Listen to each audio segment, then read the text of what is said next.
ICC champions trophy 2025 আসর নিয়ে দীর্ঘদিন অনিশ্চয়তায় ছিল আয়োজক পাকিস্তান।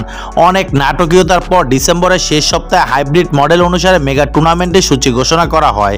যখন চ্যাম্পিয়ন্স ট্রফি শুরু হতে আর 1.5 মাসেরও কম সময় বাকি, ঠিক তখন পাকিস্তান বড় দুঃসংবাদ পেয়েছে।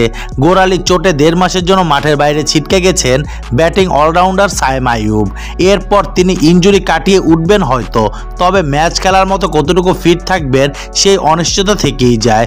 বর্তমানে পাকিস্তানের সবচেয়ে ফর্মে থাকা ক্রিকেটারদের একজন সায়েম আইয়ুব। চ্যাম্পিয়ন্স ট্রফির মতো মেগা টুর্নামেন্টে তাকে না পাওয়া বাবর রিজওয়ানদের জন্য বড় ধাক্কাই হবে। কেপটাউনে চলমান পাকিস্তান দক্ষিণ আফ্রিকা টেস্টের প্রথম দিন বাউন্ডারি বাঁচাতে গিয়ে ভয়ঙ্কর চোটে পড়েন সায়েম। এতে তার ডান পায়ের গোড়ালিতে চির ধরা পড়েছে। চলমান সিরিজে দক্ষিণ আফ্রিকার বিপক্ষে শেষ ম্যাচটি খেলছে পাকিস্তান। এরপর তারা চলতি মাসে ওয়েস্ট ইন্ডিজের বিপক্ষে 2টি টেস্ট এবং ফেব্রুয়ারিতে ঘরের মাঠে ত্রিদেশীয় সিরিজ খেলবে দক্ষিণ আফ্রিকা ও নিউজিল্যান্ডের সঙ্গে। 2টি সিরিজেই সায়েম আইয়ুবকে পাবে না পাকিস্তান। 6 সপ্তাহ পর 19 ফেব্রুয়ারি করাচিতে পর্দা উঠবে চ্যাম্পিয়ন্স ট্রফির। ওই সময়ের মধ্যে সায়েমের চোট সেরে উঠবে বলে ধারণা করা হলেও তার মাঠে ফেরা সুনির্দিষ্ট সময় এখনই নিশ্চিতভাবে বলা সম্ভব নয়।